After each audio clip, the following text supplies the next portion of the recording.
Today what we're going to talk about is how to improve the appearance of a patient's lower eyelids.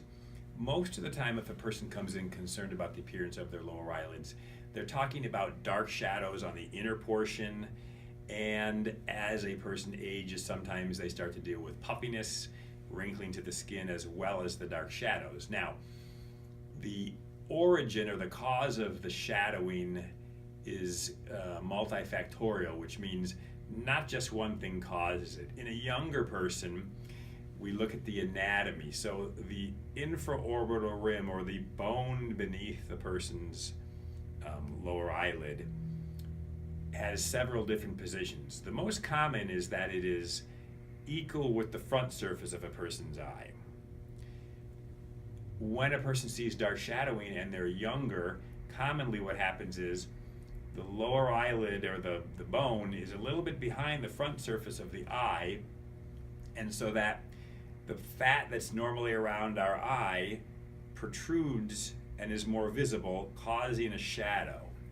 So in patients like that who are very young, let's say in their 30s, they might come in and tell you they don't like the shadowing, the dark circles, and oh yes, my mom looked like this, or my dad looked like this, or something like that. That's more hereditary and not necessarily a sign of aging.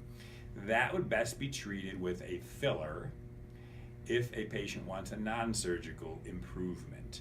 Most commonly what would be used is Juvederm, and you're basically trying to fill in the hollow area, and by filling that in, you're improving the shadows.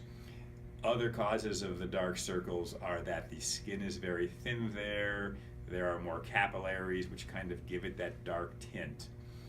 As you begin to age, then what can happen is the tissues weaken and the fat actually begins to protrude in front of this bone, and if the bone is in the back position or behind the front surface of the eye, it also becomes more noticeable.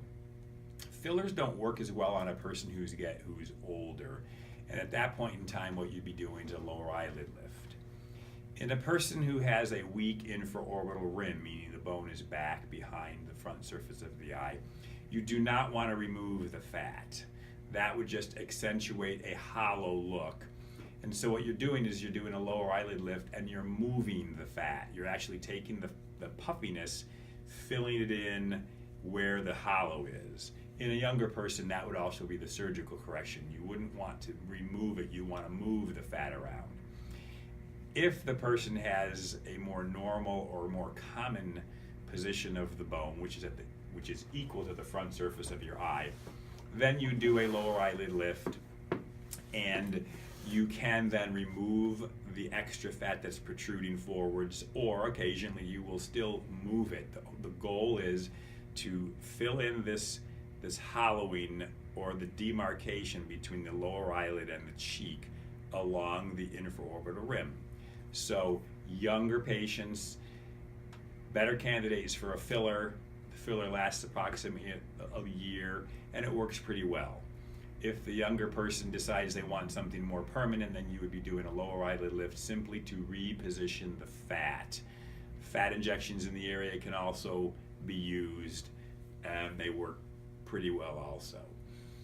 As the person ages, the filler becomes less of an option simply because it doesn't give as nice a result, and they're more a candidate for a lower eyelid lift, which will address the fat which is either excess or needs to be moved into a different position. It also allows you to tighten the muscle a little bit, and again, as a patient ages, you will develop some wrinkling skin. It allows you to address that issue also. So a lower eyelid, an aging lower eyelid, can be treated younger patients non-surgically, and as you proceed into an older patient, a lower eyelid lift is a common procedure with very nice results.